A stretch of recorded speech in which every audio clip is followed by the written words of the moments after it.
religious freedom of the majority. Religious freedom and minority rights did not draw anyone's attention.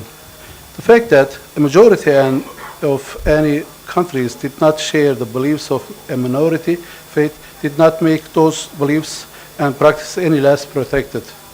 Turkey's population 99% Muslim. The remaining 1% are Jewish, Catholic, Orthodox, Protestant, and other Christians. The situation of non-Muslim minorities in Turkey is extremely complex in light of the prevailing legal framework. Turkey's minority regime has been shaped under the foundational legal framework of the Treaty of Lausanne. Turkey's official minority policy was also based on the Peace Treaty of Lausanne. The Peace Treaty of Lausanne was signed on July 24, 1923, between Great Britain, France, Italy, Japan, Greece, Romania, and the Serbian Slovenian state on the one hand, and Turkey on the other.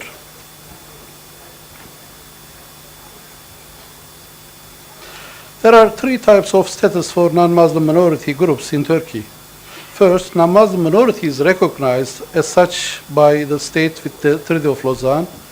Second, non-Muslim minorities unrecognized by the state with the Treaty of Lausanne. Third, non-Muslim minorities unrecognized by the state after the signing of Treaty of Lausanne. As can be seen in the graph, there were several other religious groups, mostly concentrated in Istanbul and other large cities. The first consists of recognized minorities according to the Peace Treaty of Lausanne. These are exclusively the Armenians, Bulgarians, Greeks, and Jews. At the Lausanne Treaty, the recognized minority groups in Turkey obtained the right to open church-owned private schools. These minorities have schools beginning at preschool and continuing through high school. Officially recognized religious minorities may operate schools under supervision of the Ministry of Education. One of the principals of these schools are Turkish, and they receive their salaries from the government. However, only minorities are allowed to attend such schools, and all other expenditures are paid for the minorities. The curriculum of these schools includes Greek, Orthodox, Armenian Orthodox, and Jewish instruction. According to the recognized minorities, the Minorities Committee's greatest difficulty in Turkey. For example, the Armenian Patriarchate of Istanbul, the Greek Orthodox Ecumenical Patriarchate of Istanbul, and the Chief Rabbinate of Turkey have never been granted official status as legal authorities. All related state business is conducted by the responsible departments of the Ministry of Interior, based on resolutions passed by the Minorities Committee in accordance with its own interpretation of the traditions of religious communities. This committee is supposedly the state body with the greatest authority over minorities. However, its scope of authority is still unclear. Minorities must receive permission from this committee for any activity, but it is hard to obtain. For example, when a minority school applied to go to summer camp, the committee turned down their request in the interest of national security. The decisions of the committee is final. They cannot be challenged by the courts and cannot be appealed by minorities. A second challenge that these minority leaders face is that they have no regular income from the community or the state. This problem can hardly be solved by the communities as long as there is no legal connection between the communities on the one hand and the religious leadership on the other. These institutions are maintained by community foundation, which act as the property owners and are only accountable to the state. Armenian, Greek, and Jewish foundations were not allowed to buy or sell property after 1936. Can I get?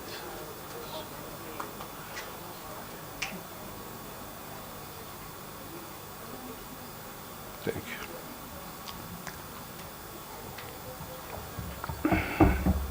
Sorry. However, in order to meet European Union membership requirements, the government declared in August 2002 that Armenian, Greek, and Jewish foundations could buy and sell properties with permission from Ministers' Council. In addition, they can now be members of foundations outside of Turkey. The second group is the non-Muslim minorities who were present in Turkey at the time of the Treaty of Lausanne, but were not recognized by the state as minorities within the treaty.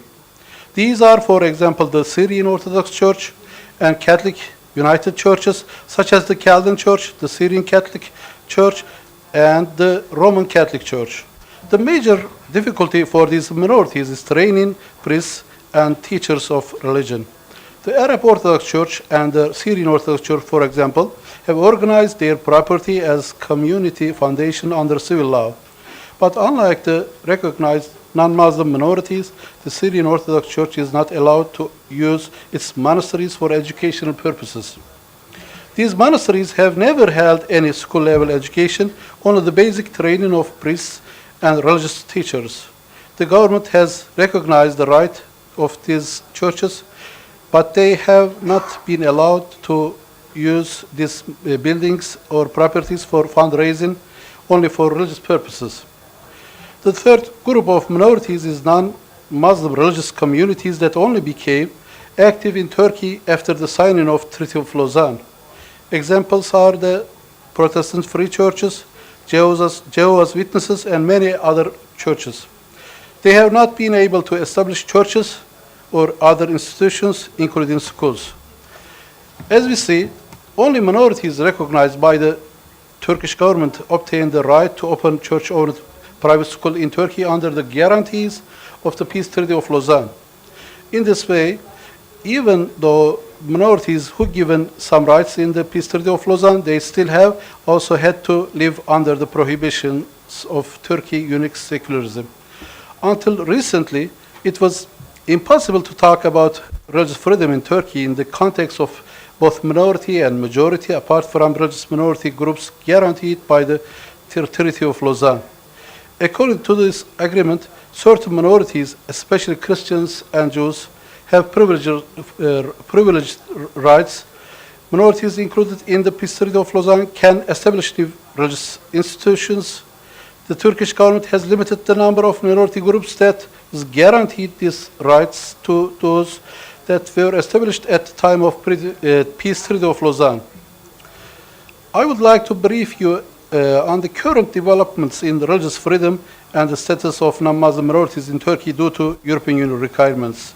We can say that the situation of religious freedom in Turkey is likely to change soon. Turkey has wanted to become part of European Union for a long time, but only recently has it appeared possible. Entry talks started many years ago, but Turkey must improve its human rights and living standards before it can join. In order to meet European Union norms, the previous Turkish government amended the constitution to abolish the death penalty, give language and other rights to the Kurdish people, and drop restriction on the press. As is known, the Justice and Development Party gained control over the government in September 2002. Under the new administration, many laws granting rights to religious minorities have been proposed. Recognized or unrecognized, all religious minorities in Turkey may open new places of worship as long as they obtain a permit for the local governments. Furthermore, the Justice and Development Party recently redefined the role of minority committee with the goal of assisting minorities rather than patrolling them. The government abolished the minority subcommittee established by secret regulation in 1962 to monitor minorities as potential threats to the country and replace it with the board of assess problems of minorities. Unlike the previous law, the law doesn't list the proposed for which foundations can be founded, given the impression that funding religious foundations is permitted.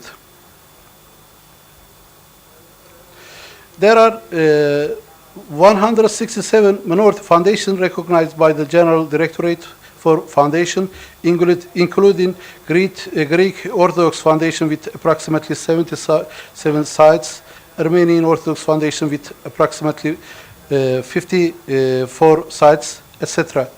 The General Directorate for Foundations also regulates historic Muslim charitable foundation, including schools, hospitals, and orphanages. I need to finish my speech because my time is getting up. In conclusion, the country of Turkey has been a very important crossroad between Europe and Asia for centuries. The juncture of civilization has helped develop the political and cultural society of Turkey today. Turkey has had a democracy for almost a century now. Admittedly, many problems have challenged the young republic and have forced it to adjust. However, such adjustments have made it a stronger and safer place for the citizens of the country. Changes in a democracy are expected and indicate progress. Turkey's progression has been substantial, especially in its recent goals for entrance into the European Union. It has shown a commitment to create a better environment for its many citizens, especially shown in its increasing religious freedoms and toleration for all religions. As a model for other Islamic countries who may wish to adopt democracy, Turkey is proof that an Islamic majority and democracy can truly coexist in peace. Thank you for listening and coming.